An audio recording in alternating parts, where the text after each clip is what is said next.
ومن اظلم، کون بڑا ظالم ہے، ممن، اس سے، منع مساجد اللہ، جو روکتا ہو اللہ کی مسجدوں سے، ان یذکر فیہا اسمہ، کہ لیا جائے اس میں اس کا نام، وسعی فی خرابہا، اور کوشش کرتا ہے مسجد کو خراب کرنے کی۔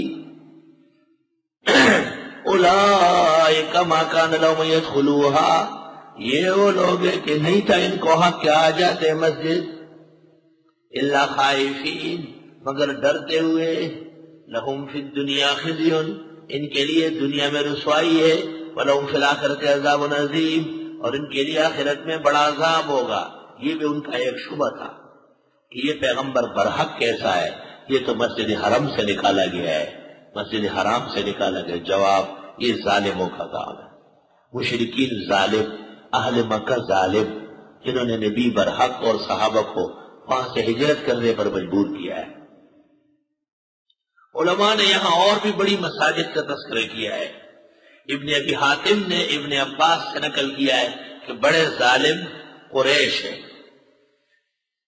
اور عبد الرزاق نے قتادہ سے نقل کیا ہے کہ بخت نصر مراد ہے، جس نے بیت المقدس کی تخریب کی تھی۔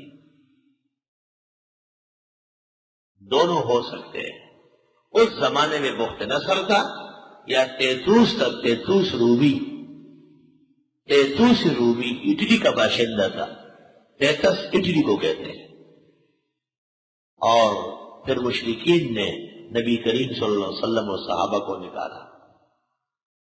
بڑا ظالم وہ ہے، کون بڑا ظالم ہے اس سے، یعنی مسجد سے متعلق، آداب و احکام سے متعلق ظلم کرنے والوں میں بڑا ظالم وہ ہے جو مسجد میں ظلم کرے، بے شک۔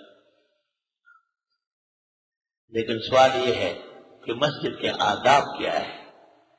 نماز، تلاوت، ذکر، نصیحت، یہ مسجد کے احکام حدیث شریف میں ہے، اور مسجد میں رفع صوت بلا ضرورت کے منع ہے۔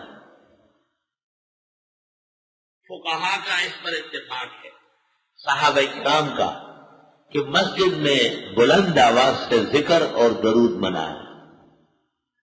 یہ تشریح اس لیے کرتا ہوں کہ مبتدئین کہتے ہیں کہ دیکھو قرآن میں ہے بڑا ظالم وہ جو مسجد سے روکے، اور دیوبندی ہمیں مسجدوں میں سلام پڑھنے سے روکتے ہیں۔ عبداللہ ابن مسعود کا واقعہ پہلے سن چکے ہیں کہ جب ان کو پتہ چلا کہ کچھ لوگ مسجد نبوی میں ذکر اور درود اونچی آواز سے پڑھتے ہیں تو انہوں نے آ کے کہا ما اراکم الا مبتدعین، تم میرے بدعتی ہو، فما ترکہم حتی اخرجہم من المسجد۔ حوالہ بھی فتاوی شام اور قاضی کا پہلے دیا گیا ہے۔